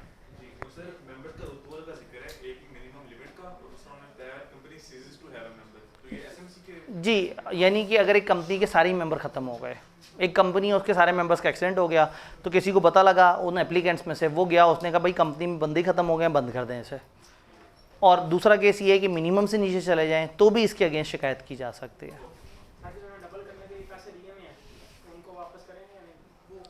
देखेंगे ना हमारे हाथ में जितने पैसे होंगे और जितने क्रेडिटर्स होंगे उसको देख लेंगे, जितना पे कर सकते हैं उतना पे कर देंगे, जितना नहीं निकला वो नहीं निकलेगा।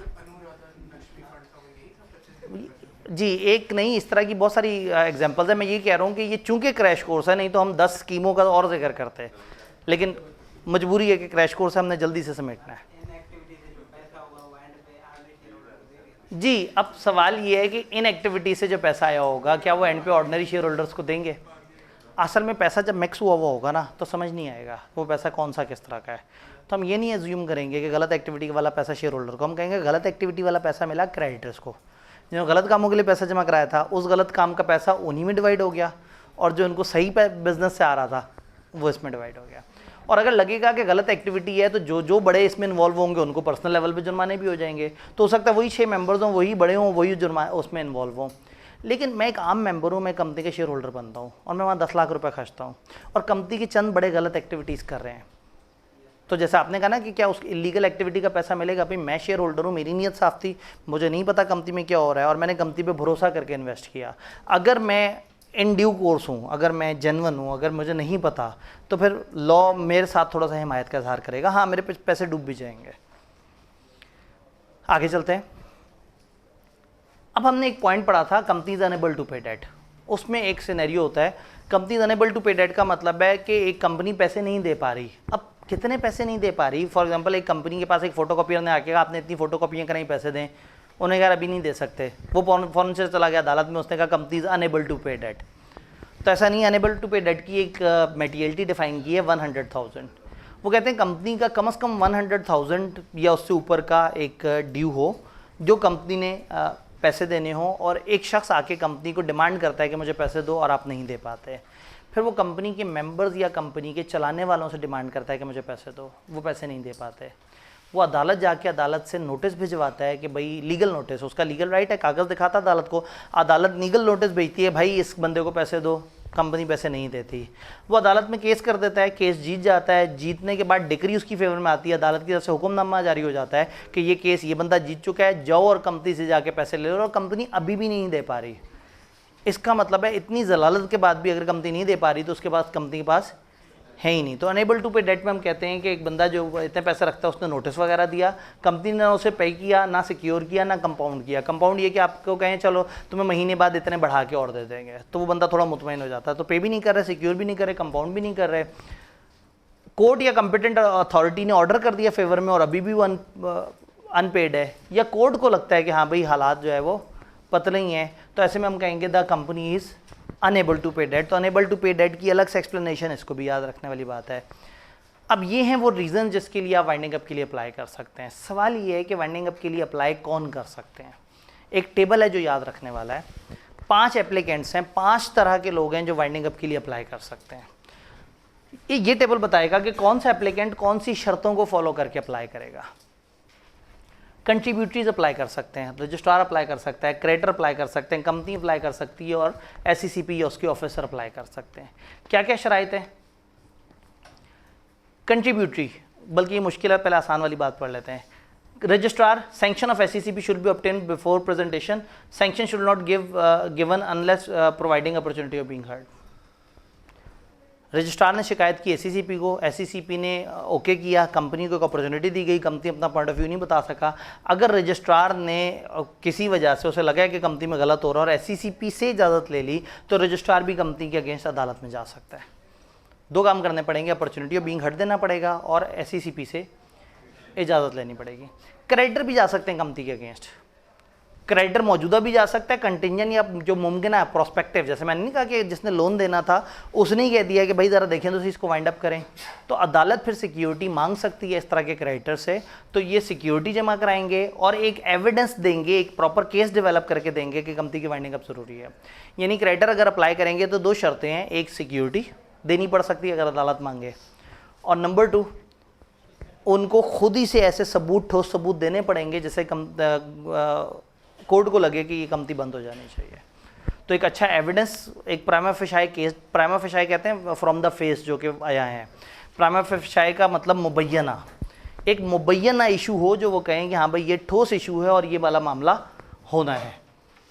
तो एक इशू हो और सिक्योरिटी दी हो तो फिर क्रेडिटर भी वाइंडिंग अप की तरफ जा सकते हैं। कंपनी खुद भी वाइंडिंग अप के लिए अप्लाई कर सकती है। उसको क्या करना होगा, एक पॉइंट हमने पढ़ा था स्पेशल रेजोल्यूशन, दूसरा अपने एसेट्स लायबिलिटीज़ और सारी डिटेल्स उठा के वो जमा कराए कोर्ट को, कोर्ट उस सारी डिटेल को देखे और देखने के बाद ही फैसला करे कि हाँ भाई इस कंपनी की वाइंडिंग अप हो जानी चाहिए। कंट्रीब्यूटरी भी आ सकते हैं।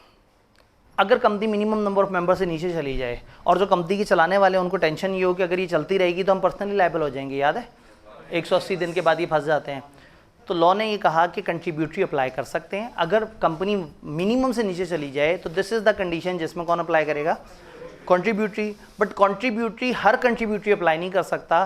कोई भी ऐसा शख्स जो पिछले 1.5 साल में, एप्लीकेशन की डेट से पिछले 1.5 साल में कम से कम 180 दिन कंपनी का मेंबर रहा हो, यानी 1.5 साल में कम से कम 6 महीने ऐसे ज़रूर गुजरे हों टोटल मिला के, चाहे तोड़ तोड़ के गुजरे हों, जिसमें वो कंपनी का मेंबर था। तो शर्त ये है कि शेयर्स जिसकी वजह से वो कंट्रीब्यूटरी है या तो ओरिजिनली उसे मिले हों या उसके नाम पे 180 दिन कम से कम रहे हों पिछले 18 महीने के अंदर अंदर।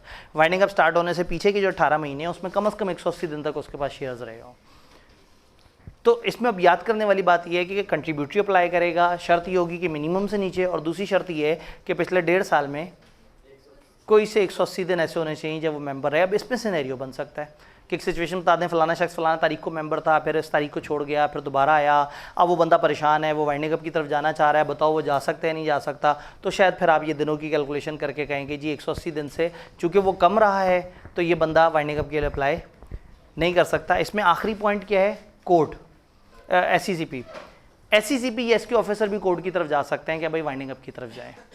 वो किस वजह से जा सकते हैं, अगर एक इन्वेस्टिगेशन हुई हो कंपनी में और समझ आ जाएगा फ्रॉडुलेंट, इलीगल, अनऑथराइज, गलत एक्टिविटीज़ में इन्वॉल्व है, याद है वो गलत एक्टिविटीज़ वाले पॉइंट, अगर वो साबित हो जाए तो एससीसीपी या उसका ऑफिसर अदालत में जा सकते हैं। लेकिन अपॉर्चुनिटी ऑफ बीइंग हर्ड ज़रूर प्रोवाइड की जाएगी कि ये इस तरह से है। हाँ, अगर एक कंपनी का लाइसेंस था और लाइसेंस कैंसिल हो गया है तो फिर तो इन्वेस्टिगेशन की ज़रूरत ही नहीं, अपॉर्चुनिटी की ज़रूरत नहीं, क्योंकि लाइसेंस कैंसिल करने से पहले अपॉर्चुनिटी दी गई होगी। तो अब एससीसीपी या उसका ऑफिसर डायरेक्टली वहाँ पर जा सकते हैं। तो रूल ये है कि वाइंडिंग अप उस दिन समझा जाता है कि स्टार्ट हुई है जिस दिन ये पिटीशन अदालत में जमा होती है। तो अदालत में ये चंद पिटीशनर हैं जो पिटीशन जमा करा सकते हैं और फिर अदालत जो है इनकी पिटीशन के मुताबिक वाइंडिंग अप को ऑर्डर देगी। एक आखिरी सवाल ले लेते हैं यहाँ से, यहाँ किसी ने जी,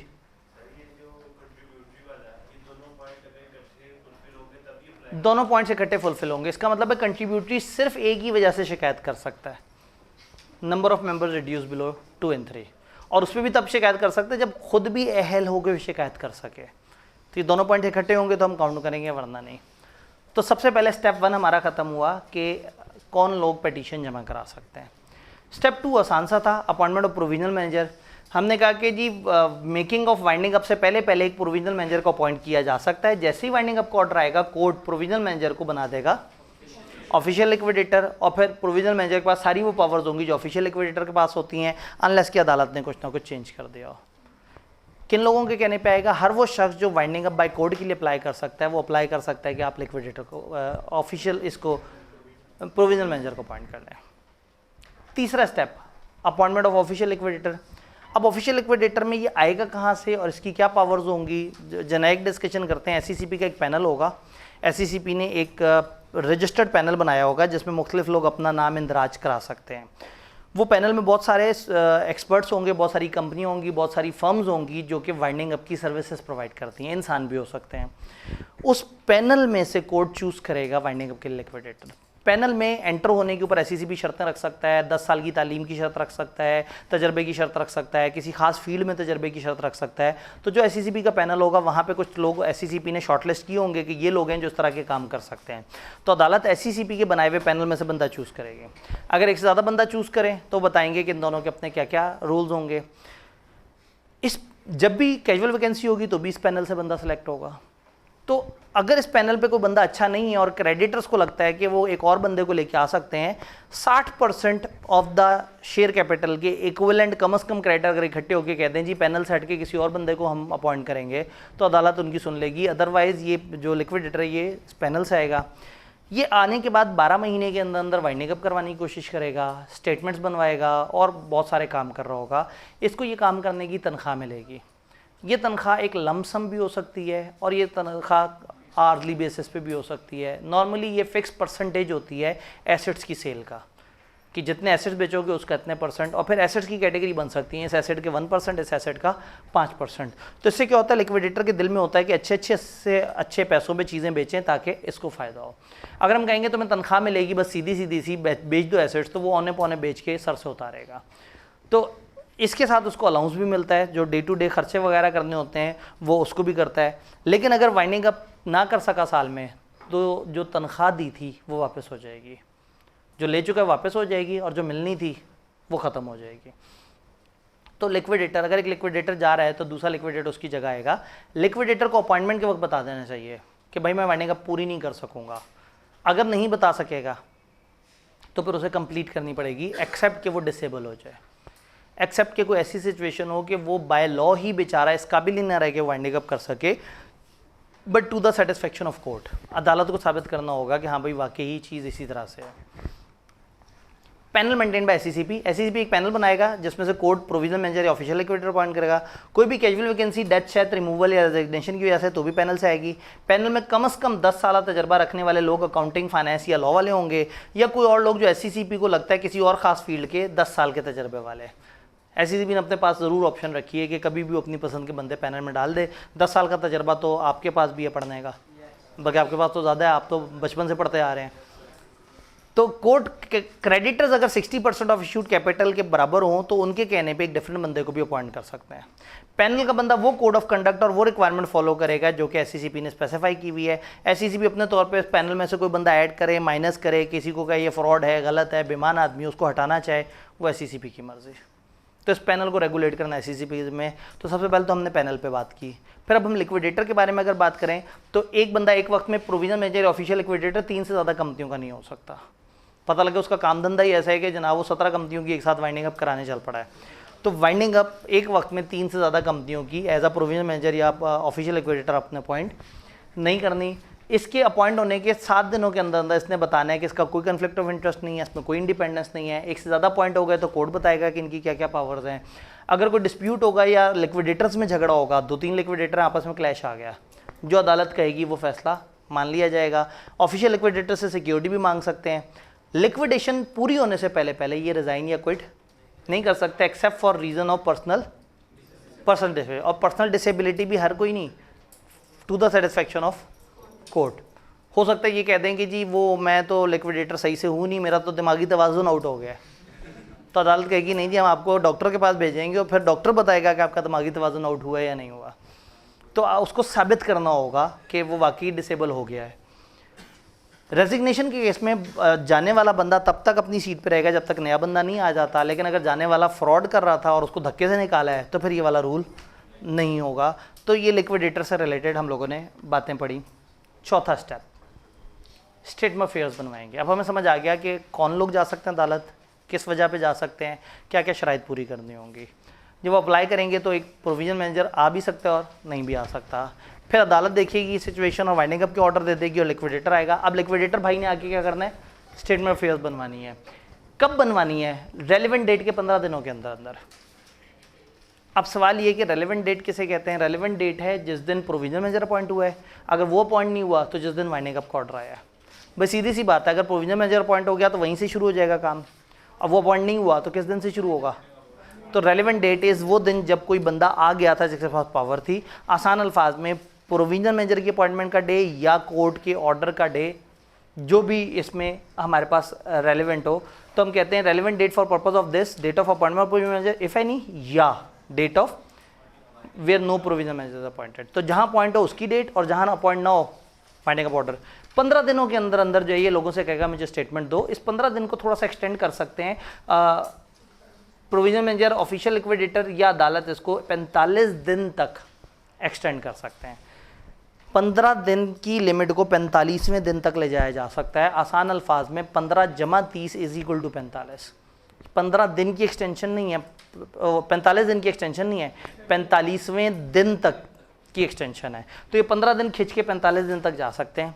किन से मांगेगा? वो लोग जो कि रेलेवेंट डेट पे कंपनी के director, chief executive, CFO, secretary या एम्प्लॉय थे, या वो जो रेलेवेंट डेट से पिछले एक साल में, पिछले एक साल वाले बड़े ज़रूरी हैं, director, chief executive, CFO, secretary वगैरह रहे हो, कंपनी की फॉर्मेशन में हिस्सा लिया हो या कंपनी की एम्प्लॉयमेंट में हो और उनको पास इंफॉर्मेशन हो, ये लोग। अब इनमें से किसी बंदे को बुलाया जाए, उसका खर्चा हो, वो स्टेटमेंट ऑफ अफेयर बनाए, उसको उसके ऊपर काम शाम करना पड़े, तो उसका हक है कि जितने भी उसके खर्चे वगैरह हुए हैं वो रिकवर उसको कर सकता है। ऑफिशियल लिक्विडेटर वगैरह से कहेगा जी आपके लिए मुझे इन्फॉर्मेशन इकट्ठी करने में ये खर्चा लगा है, तो वो खर्चा उसको रीइंबर्स कर देगा ऑफिशियल लिक्विडेटर कंपनी के एसेट्स में से।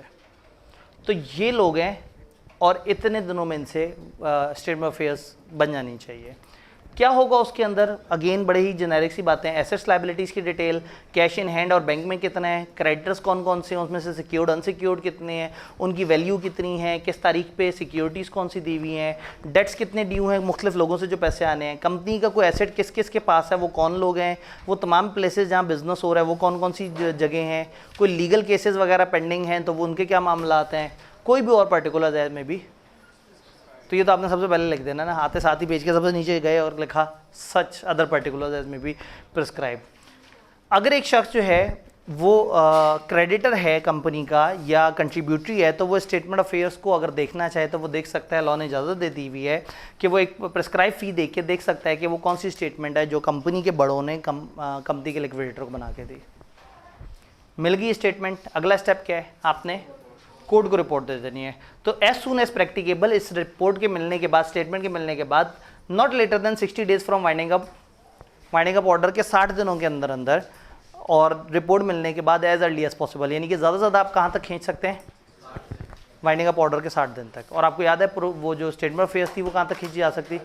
45 डेज तक जा सकती थी। और हो सकता है प्रोविजनल मैनेजर पॉइंट हो तो फिर तो बहुत ही ज़्यादा मार्जिन है।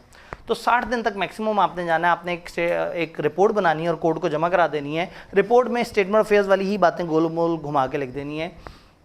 Nature and detail of assets company के, कैश इन हैंड बैंक में कितना है, ऑथराइज पेड अप कैपिटल कितना है, लायबिलिटीज़ कितनी है, सिक्योर्ड अनसिक्योर्ड कितनी है, डेट्स कंपनी को कितने आने हैं, कंट्रीब्यूटरी से कितने पैसे आने हैं, कंपनी के intellectual property, trademark, soft assets कौन से हैं, कॉन्ट्रैक्ट, जॉइंट वेंचर्स वगैरह की डिटेल, होल्डिंग सब्सिडरी की डिटेल, लीगल केसेस की डिटेल और एनी अदर इन्फॉर्मेशन जो उनका दिल करता है वो। तो ये इसमें हो सकती है। सिर्फ यही रिपोर्ट नहीं है, इस रिपोर्ट के अलावा भी जो है वो अगर अपनी रिपोर्ट में बताना चाहे कि कंपनी कैसे बनी थी, कंपनी के बनाने वालों की नीयत क्या थी, तो हो सकता है वो उसके ऊपर भी तहकीकात पेश करे कि कंपनी बनाई ही गलत नीयत से गई थी। अदर रिपोर्ट्स क्या हो सकती हैं? अगर उसे कंपनी का कोई खास बिजनेस का पोर्शन वायबल लग रहा है तो वो कह सकता है कि कंपनी के बंद होने तक इस पोर्शन को चलता रहने दें ताकि ये ज़्यादा से ज़्यादा पैसे दे सके और कंपनी के एसेट्स की वैल्यू मैक्सिमाइज हो सके। कोर्ट के कहने पे कुछ और रिपोर्ट्स भी दे सकता है और इन रिपोर्ट्स की कॉपीज आप उठा के किसको भेजेंगे? रजिस्ट्रार को। डन? सारी बात क्लियर है? अब आ गई दो और मोड्स।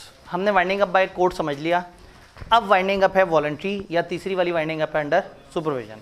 किताब के पास ज़्यादा टाइम नहीं था, थोड़ा थोड़ा सा तस्करा किया इनका और जल्दी से आगे निकल गए। वॉलंटरी वाइंडिंग अप वो होती है जिसमें मेंबर्स अपनी खुशी से वाइंडिंग अप करते हैं। सवाल ये कि मेंबर्स क्यों वाइंड अप करते हैं। रीज़न नंबर 1, उन्होंने आर्टिकल्स में लिखा था ये कंपनी 3 साल के लिए बना रहे हैं, 3 साल पूरे हो गए, वाइंडिंग अप कर ली।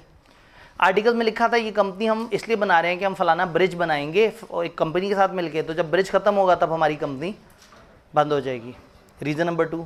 रीज़न 3, एमी भी तो एक रीज़न हो सकती है ना।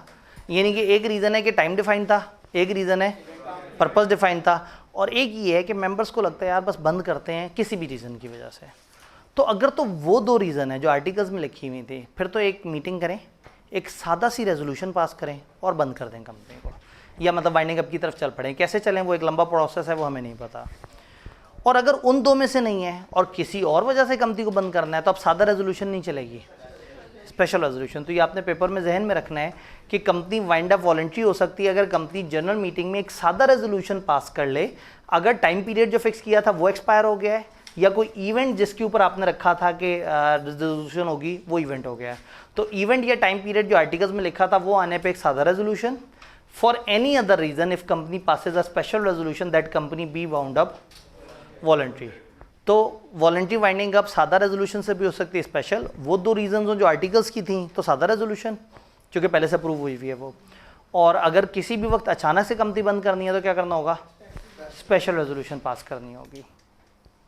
देन आती है winding up under supervision of court. कहानी आपको समझ आई हुई है, वाइंडिंग अप शुरू हो चुकी हुई है, चल रही है, कौन सी, वॉलंटरी वाली। और वो लोग जिन्होंने जो एप्लीकेंट थे कोर्ट वाली वाइंडिंग अप के, वो जाके कोर्ट से कहें कि भाई ये कंपनी सही से वाइंड अप नहीं हो रही है, हमें नहीं लग रहा है ये सही नियत हो रही है। तो अगर वो लोग शिकायत करें और कोर्ट बीच में इन्वॉल्व हो तो इस वाइंडिंग अप को वो चेंज करके बना सकते हैं winding up under supervision of court. तो हम ये कहते हैं कि जब एक कंपनी ने रेजोल्यूशन वॉलंटरी वाइंडिंग अप की पास कर दी है और तो कोर्ट उसके बाद लोगों के कहने पे वो वाइंडिंग अप बाय कोर्ट की तरफ, winding up under supervision of court की तरफ जा सकता है अपने कहने पे। सुमोटो एक्शन भी ले सकता है किसी भी वॉलंटरी वाइंडिंग अप में, या application of any person entitled to apply court for, कोई भी और लोग जो वाइंडिंग अप के लिए अप्लाई कर सकते हैं उनकी एप्लीकेशन पे। Voluntary winding up under supervision of court की कंटिन्यूस होती रहेगी, shall be deemed to be petition for winding up by court for purpose of legal कार्रवाइयों में जहां जहां वाइंडिंग अप बाय कोर्ट की जो जो लीगल हैसियत थी, जो जो पावर थी, वो सारी की सारी पावर किसकी होगी, अंडर सुपरविजन। यहाँ किताब को याद आया कि कोई भी मोड ऑफ वाइंडिंग अप किसी भी मोड में शिफ्ट हो सकता है। का कुछ नहीं हो रहा था, वाइंडिंग अप बाय कोर्ट हो सकती है। एक कंपनी की वॉलंटरी वाइंडिंग अप हो रही थी, सुपरविजन की तरफ जा सकती है। सुपरविजन वाली चल रही थी, बाय कोर्ट की तरफ जा सकती है। यानी कि कोई mode of winding up by court की तरफ शिफ्ट हो सकता है अगर अदालत को लोगों के बेस्ट इंटरेस्ट में लगे और क्रेडिटर्स और कंट्रीब्यूटरीज से वो मीटिंग करके उनकी विशेस को समझ लेता है। एक जुमला है ओरिजिनल लॉ में, वो कहते हैं court shall have regard to wishes of creditors and contributories. Court creditors और कंट्रीब्यूटरीज की ख्वाहिशात का एहतराम करेगा इन डिसाइडिंग बिटवीन कि उसने वाइंडिंग अप बाय कोर्ट को चूज़ करना है या वाइंडिंग अप अंडर सुपरविजन को चूज़ करना है। वॉलंटरी वाइंडिंग अप हुई है, लोग शिकायत लेके पहुंच गए। अगर अदालत को लगता है बहुत मामलात ख़राब हैं तो वो पूरी की पूरी वाइंडिंग अप बाय कोर्ट की तरफ चले जाए। यानी अब वो डिसाइड करेंगे कि उन्होंने मार्शल लॉ लगाना है या इसी हुकूमत को ज़रा थोड़ा सा ज़रा समझा देना है, सुधार देना है और उनको ज़रा सही तरीके से चलाने की कोशिश करनी है। Where company is being wound up voluntary और सब्जेक्ट टू सुपरविजन, वॉलंटरी चल रही हो या सब्जेक्ट टू सुपरविजन चल रही हो, स्टिल इसकी petition for winding up by court present हो सकती है हर उस बंदे की तरफ से जो कि वाइंडिंग अप बाय कोर्ट की एप्लीकेशन दे सकता है। Court shall not make a winding up order under satisfied voluntary winding up under supervision can not be continued for interest of creditor और कंट्रीब्यूटरी। कोर्ट तब तक वाइंडिंग अप बाय कोर्ट की तरफ नहीं जाएगा जब तक कि उसे ये नहीं नजर आ जाता कि हाँ भाई पिछले 2 मोड सही से काम नहीं कर रहे। अगर वो सही चल रहे हैं तो वो इस तरफ नहीं जाएगा, पब्लिक इंटरेस्ट को जरूर जहन में रखेगा। एक छोटा सा ट्यूटर नोट है कि वाइंडिंग अप में अगर कोर्ट के थ्रू हो रही हो तो वर्ड ऑफिशियल लिक्विडेटर आपने इस्तेमाल करना है पेपर में लिखते हुए, और अगर वॉलंटरी वाइंडिंग अप वगैरह का जिक्र हो रहा हो तो आपने वर्ड लिक्विडेटर को यूज़ करना है। अंडर सुपरविजन में भी खाली लिक्विडेटर को यूज़ करना है। तो क्या हमें ये तीनों मोड्स की वाइंडिंग अप समझ आई? अब इसमें याद करने वाली चीज़ें जो स्पेसिफिकली हैं वो कहाँ हैं, वो लिस्ट ऑफ सर्कमस्टांसेस को बहुत अच्छी तरह से याद कर लेना है। नंबर 2 वो टेबल जिसमें कुछ एप्लीकेंट्स और एप्लीकेंट्स के सामने उनकी रीजंस लिखी हुई हैं। नंबर 3 स्टेटमेंट ऑफ फेयर्स और जो कोर्ट की रिपोर्ट है उनमें से एक के कंटेंट याद कर लें, दूसरे के मिलते जुलते हैं। ये 2-3 चीज़ें ऐसी हैं जो आपको अच्छी तरह से याद होनी चाहिए। बाकी लॉजिकली समझना है कि सारी बातें आपको पता हैं या नहीं पता। डन। तो हमारा ये एक चैप्टर जो कि अकेला अपने अंदर 15 से 20 नंबर की वेटेज रखता है, हमने इसको कवर किया है। लाजमी इसको करना है, इसका टेस्ट लाजमी देना है, अच्छे तरीके से आपने चीज़ों को देखना है। इसके पास पेपर्स के सवाल भी बहुत ज़्यादा नहीं है, क्योंकि ये चैप्टर अभी कोई 2-3 अटैम्प्ट पहले हमारे सिलेबस में ऐड हुआ है। ठीक है, तो इंशाल्लाह ताला कल से अब हम अपना वो वाला जोन शुरू करेंगे 20 से 25 नंबर वाला। अब चौथे जोन में इंशाल्लाह ताला अगले 2 दिन में हम एंटर हो जाएंगे।